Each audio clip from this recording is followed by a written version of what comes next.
Isha foundation के जो मालिक हैं सद्गुरु, उन पर अब पुलिस का शिकंजा, कानून का शिकंजा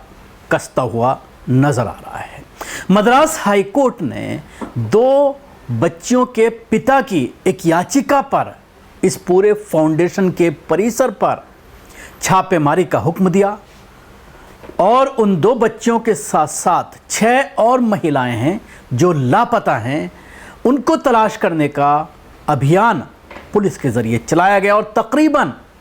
150 पुलिसकर्मियों ने इस फाउंडेशन के दफ्तर पर, इस फाउंडेशन के ऑफिस पर, जिसके कर्ता धर्ता सद्गुरु हैं, जिनको आप अक्सर सोशल मीडिया पर देखते होंगे, प्रधानमंत्री नरेंद्र मोदी की तारीफ करते हुए लगातार नजर आते हैं। लेकिन मद्रास हाई कोर्ट ने जो एक अहम टिप्पणी की है मामले की सुनवाई करते हुए, उसमें यह कहा है कि आपकी बेटियां तो पूरी तरह से शादीशुदा जीवन गुजार रही हैं, अपने पतियों के साथ, अपने बच्चों के साथ सुखी हैं, लेकिन दूसरों की बेटियों को आप इस तरह की तालीम दे रहे हैं कि आप दुनिया से कट जाइए। यानी अपने बच्चों को पूरी तरह से दुनियावी मामलों में आपने लगा रखा है, लेकिन दूसरों की बच्चियों को आप इस तरह की शिक्षा दे रहे हैं, जिससे जाहिर होता है कि आपके कहने में और करने में काफ़ी फ़र्क है। सद्गुरु ईशा फाउंडेशन पर पुलिस की छापेमारी हुई है। कल मद्रास हाई कोर्ट ने इस पर गंभीर चिंता व्यक्त की थी। सद्गुरु और उनके फाउंडेशन पर कई आरोप हैं। छापेमारी का विवरण अभी सामने नहीं आया है, लेकिन एक वीडियो सोशल मीडिया पर वायरल हो रहा है जिसमें कई गाड़ियां जो हैं इस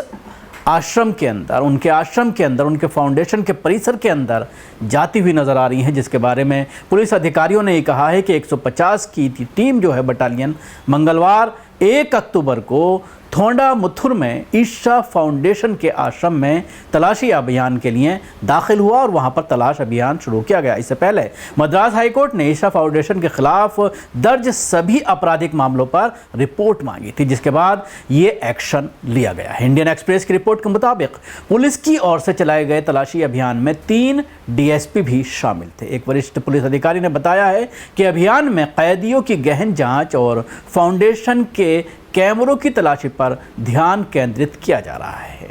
इस टीम का नेतृत्व कोयंबटूर के अतिरिक्त पुलिस अधीक्षक स्तर के अधिकारी ने किया। इस घटनाक्रम पर प्रतिक्रिया देते हुए ईशा योग केंद्र ने कहा है कि जो कुछ हो रहा है वे केवल एक जांच थी। फाउंडेशन की ओर से बयान जारी करते हुए कहा गया, अदालत के आदेश के मुताबिक एसपी सहित पुलिस सामान्य जांच के लिए ईशा योग केंद्र में आई है। वे निवासियों और स्वयंसेवकों से पूछताछ कर रही है, उनकी जीवन शैली को समझ रही है, ये समझ रहे हैं कि वे कैसे आते हैं और कैसे रहते हैं, इस आदि।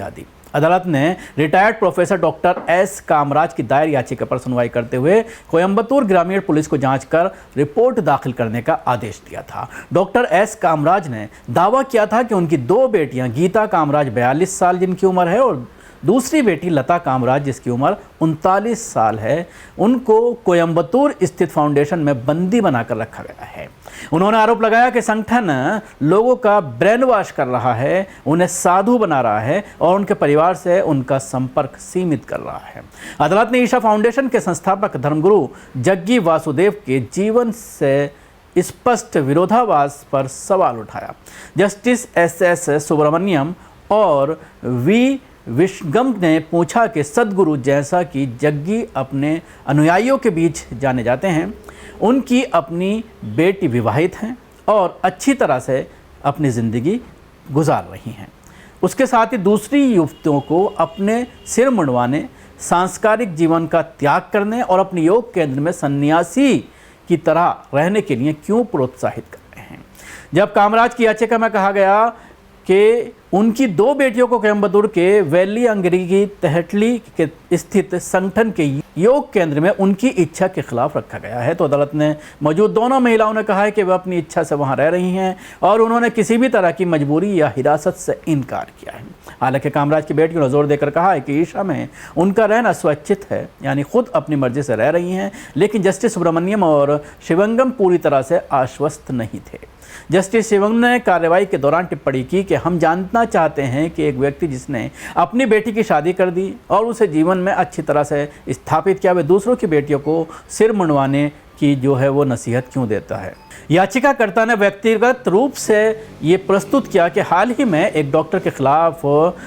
एक जांच के तहत आपराधिक मामला दर्ज किया गया है जो उसी संस्थान में काम कर रहा है। उक्त व्यक्ति के खिलाफ आरोप यह है कि उसने आदिवासी सरकारी स्कूल में पढ़ने वाली 12 लड़कियों के साथ छेड़छाड़ की। बेटियों के बयानों और ईशा फाउंडेशन के पेश किए गए बचाव के बावजूद अदालत ने मामले को एक कदम आगे बढ़ाते हुए अतिरिक्त लोक अभियोजक ई राज थिलक को 4 अक्टूबर तक एक व्यापक स्थित रिपोर्ट प्रस्तुत करने का निर्देश दिया। इस रिपोर्ट में फाउंडेशन के खिलाफ लंबित सभी आपराधिक मामलों को शामिल किए जाने की उम्मीद जताई गई।